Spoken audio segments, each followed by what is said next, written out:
हरे कृष्णा। आप सभी को रमा एकादशी की हार्दिक शुभकामनाएं। रमा एकादशी कार्तिक मास के कृष्ण पक्ष में आती है और इसका वर्णन ब्रह्म वैवर्त पुराण में भगवान श्री कृष्ण और महाराज युधिष्ठिर के संवादों में मिलता है। एक बार युधिष्ठिर महाराज पूछने लगे, हे जनार्दन, कार्तिक मास के कृष्ण पक्ष में आने वाली एकादशी का नाम क्या है और उसका महात्म्य क्या है? कृपया करके मुझे विस्तार पूर्वक इसका वर्णन करिए। भगवान श्री कृष्ण कहने लगे, हे नृपों में इंद्र अर्थात हे राजाओं में सर्वश्रेष्ठ, सब पाप नाशनी इस एकादशी का नाम रमा एकादशी है, अर्थात ये सभी पापों का नाश करने वाली है। इसकी कथा इस प्रकार है। बहुत पहले एक मुचुकुंद नाम का राजा था। उसकी देवराज इंद्र से गहरी मित्रता थी। वरुण, कुबेर, यमराज, अग्नि ये सभी उसके बहुत अच्छे मित्र थे। सभी धार्मिक तत्वों का पालन करते हुए वह अपने प्रजा पर राज्य कर रहा था। कुछ वर्षों के बाद राजा को पुत्री की प्राप्ति हुई।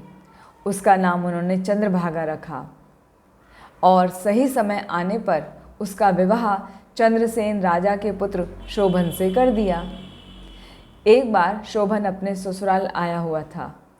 उस दिन एकादशी ही थी। तो चंद्रभागा घबराकर सोचने लगी, विचार करने लगी और वो कहने लगी, हे भगवान, अब क्या होगा?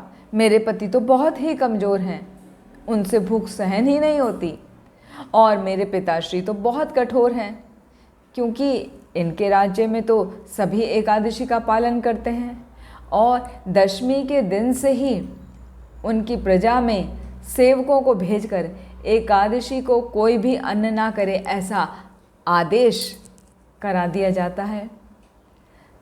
तो शोभन ने इस नियम के बारे में जब सुना तो उसने अपनी पत्नी से पूछा, हे प्रिय, अब मैं क्या करूं? मेरे प्राण बचाने के लिए और राजा की आज्ञा मानने के लिए मुझे क्या करना चाहिए? चंद्रभागा कहने लगी, हे स्वामी, मनुष्य तो क्या, हाथी, अश्व, घोड़े, अन्य सभी प्राणी आज हमारे पिताजी के साम्राज्य में कुछ भी नहीं खाते, कोई अन्न नहीं खाते, वो भी एकादशी का उपवास करते हैं। अगर आपको कुछ खाना है तो आपको अपने घर लौटना पड़ेगा। इसलिए ठीक प्रकार विचार करके आप उचित निर्णय लीजिए। अपनी पत्नी की ऐसी बात को सुनकर शोभन ने कहा, तुमने सत्य कथन कहा है, एकदम सच कहा है। इस प्रकार सोचकर शोभन ने उस एकादशी के व्रत का पालन कर लिया। लेकिन भूख प्यास से वो व्याकुल हो गया। सूर्यास्त के समय धर्मपरायण जीवात्मा और वैष्णव अत्यंत प्रसन्न हुए। भगवान के नाम संकीर्तन में शोभन ने रात भर जागरण किया, लेकिन भूख के कारण उसने अपना शरीर का त्याग कर दिया, अर्थात उसको भूख नहीं सही गई और उसका शरीर छूट गया, प्राण पखेरु उड़ गए।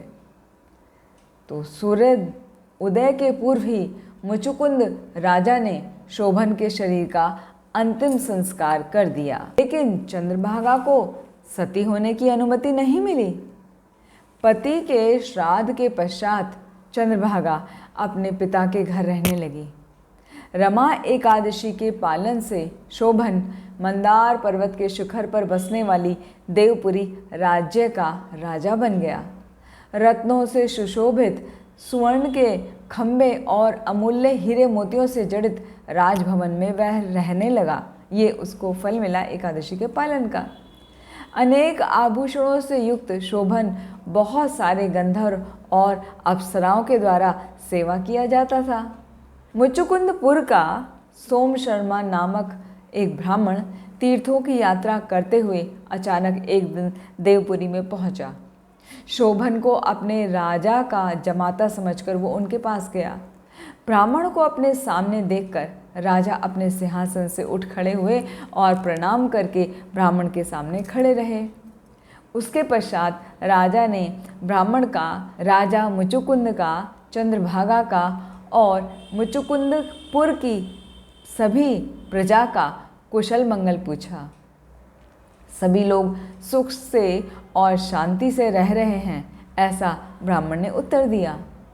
आश्चर्य से ब्राह्मण ने राजा को पूछा, हे राजन, इतनी सुंदर नगरी मैंने पहले कभी नहीं देखी। ऐसा राज्य आपको कैसे प्राप्त हुआ, इस विषय में हमें बताइए। तभी राजा कहने लगे, रमा एकादशी के व्रत का पालन करने से यह अशाश्वत राज्य मुझे मिला है, लेकिन ये अशाश्वत है, ये हमेशा नहीं रहने वाला। कृपया करके मुझे बताइए, मेरा मार्गदर्शन कीजिए कि ये राज्य किस प्रकार सदैव सदैव के लिए रहे। तो मेरा मार्गदर्शन करिए जिससे ये राज्य शाश्वत प्राप्त हो। शायद किसी अश्रद्धा से मैंने इस व्रत का पालन किया था, इसीलिए यह राज्य तो मुझे मिला, लेकिन ये अशाश्वत है, मतलब ये समाप्त हो जाएगा। तो कृपया आप सब ये चंद्रभागा को बता दीजिए। मेरे मत के अनुसार केवल इस राज्य को वो ही शाश्वत बना सकती है, क्योंकि उसके अंदर भक्ति की शक्ति है। यह सुनकर वह ब्राह्मण मुचुकुंदपुरी लौट आया, चंद्रभागा को पूरा वृतांत कह सुनाया। यह सुनकर चंद्रभागा कहने लगी, हे ब्राह्मण देव, आप जो कुछ भी कह रहे हैं मुझे केवल एक स्वप्न की भांति प्रतीत हो रहा है। ब्राह्मण ने कहा, हे राजकन्या, मैंने स्वयं तुम्हारे पति को देवपुरी में देखा है। उसका राज्य सूर्य के समान तेजस्वी है। उस राज्य को शाश्वत बनाने की विनती उसने तुमसे की है, वो तुम्हारा पति है ना, इसलिए तुमसे उसने इस राज्य को शाश्वत बनाने की विनती की है। चंद्रभागा कहने लगी, हे ब्राह्मण, मैं अपने पुण्य के प्रभाव से उस राज्य को शाश्वत बना दूंगी। आप मुझे वहाँ ले चलिए और अलग हुए हम दोनों को वापस मिलाने का पुण्य आपको प्राप्त होगा। इसके पश्चात सोम शर्मा नामक ब्राह्मण चंद्रभागा को मंदार पर्वत पर वामदेव के आश्रम में ले गए और उन्हें पूरा वृतांत कह सुनाया। वामदेव ने चंद्रभागा को वैदिक मंत्र की दीक्षा दी। वामदेव से प्राप्त मंत्र के प्रभाव से और रमा एकादशी के पालन से चंद्रभागा को दिव्य शरीर प्राप्त हो गया। इसके बाद वह अपने पति के सामने आई। अपनी पत्नी को देखते ही शोभन बहुत ही प्रसन्न हुआ। चंद्रभागा ने कहा, कृपया आपके अपने हित के लिए आप मेरे 2 वचनों को सुनिए। अपने 8 वर्ष की आयु से मैं ये रमा एकादशी का पालन कर रही हूँ। इस व्रत के पालन के प्रभाव से आपका राज्य प्रलय तक शाश्वत और समृद्ध रहेगा। उसके बाद वह अपने पति के साथ आनंद पूर्वक रहने लगी। इसीलिए हे राजन, रमा एकादशी वो कामधेनु और चिंतामणि समान एकादशी है जो सभी की इच्छाओं को पूर्ति करती है। भगवान श्री कृष्ण आगे कहने लगे युधिष्ठिर महाराज से, हे राजन, इस प्रकार मैंने तुम्हें इस एकादशी के महात्म्य का वर्णन विस्तार से कर दिया है। कृष्ण पक्ष की या शुक्ल पक्ष की, दोनों ही एकादशी के व्रत का पालन करने से मुक्ति की प्राप्ति होती है। और जो भी कोई इस रमा एकादशी के व्रत की महिमा को सुनता है वह सभी पापों से मुक्त होकर आनंद से वैकुंठ की प्राप्ति करता है।